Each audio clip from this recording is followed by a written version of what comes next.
já jsem Eli a dneska vám odpovím na všechny otázky týkající se IIFIM neboli If It Fits Your Macro.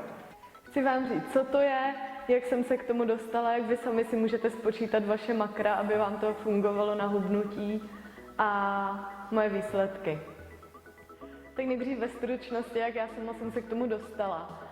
Tak když jsem začala svoji takovou tu fitness cestu, hubnutí a cvičení, tak jsem držela všechny možné bláznivý diety, jako bez sacharidů, proteinovou dietu, sacharidové vlny, nejezení ovoce a zeleniny, protože v tom je moc cukru, nejezení po 17. hodině a tak dále. A vždycky to mělo ten stejný efekt.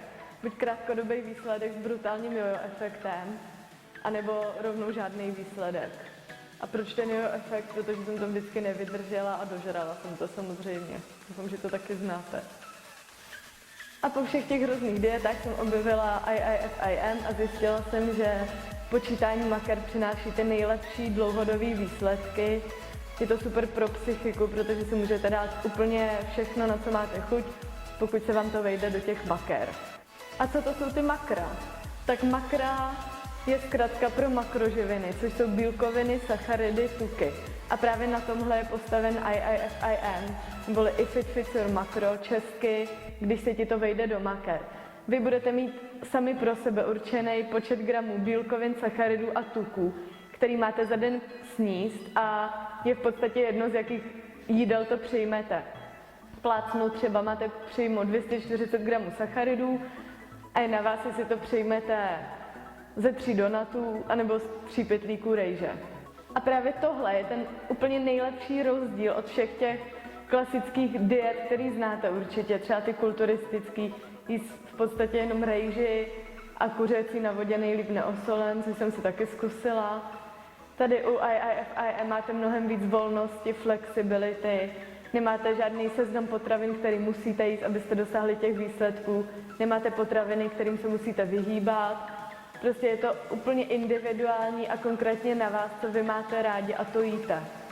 Já osobně si myslím, že IIFIM je úplně nejlepší na udržení si dlouhodobého zdravého životního stylu, protože život je o nějaký rovnováze a o tom, aby jsme si užívali život a jedli to, co máme rádi a ne se trápili a odpírali si sladkosti celý život.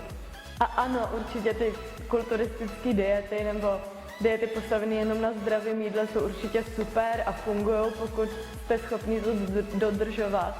Ale konkrétně u mě to spíš vedlo k tomu, že jsem to neustále porušovala, začala jsem se z nich přejídat a rozhodně to nevedlo k žádným super výsledkům, který bych chtěla, kvůli čemu jsem se tak trápila. Tak a teď to nejdůležitější, jak si to spočítáte sami na sebe, jdem na to. Všechny odkazy vám dám sem dolů pod video do popisku, ale nejdřív vám to i vysvětlím. První, půjdete na stránku macronutrientcalculator.com.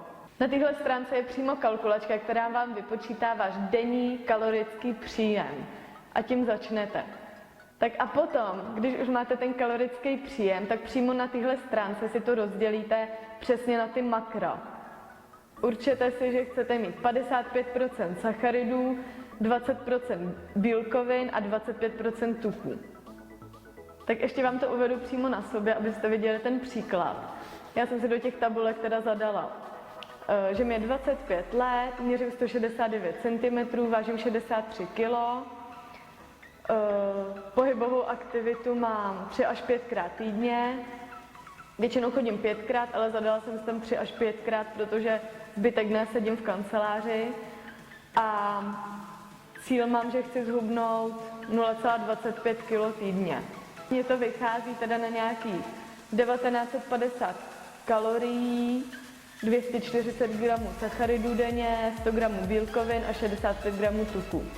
Tak dalším krokem je stáhnutí aplikace. Já používám kalorické tabulky, tam si přímo zadáte ty hodnoty, které vám předtím vyšly, kalorie a ty 3 makra. A pak už si jenom koupíte kuchyňskou váhu, budete si vážit jídlo a zapisovat do tabulek a máte to. V těch kalorických tabulkách přímo, když tam zadáte jakýkoliv jedno jídlo, třeba rýži, tak se vám tam hned ukáže, kolik gramů z té porce je těch bílkovin, kolik sacharidů a kolik tuků.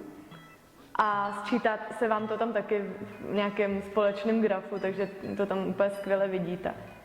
Já už to teď držím asi 3/4 roku a mám v těch porcích odhad a už to ani nemusím počítat každý den, třeba 5krát týdně nebo 3krát si to počítám tak pro přehled svůj, abych věděla, kolik toho mám. A třeba víkendy neřeším vůbec. Kdyby vás zajímala nějaká přesná ukázka toho, jak si to do těch kalorických tabulek zapisovat, tak mi napište prosím dolů do komentářů a zkusím to natočit třeba někdy příště.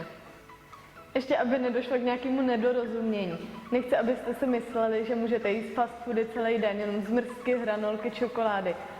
Protože popravdě myslíte si, že z těchto živin byste dostali ten denní příjem bílkovin.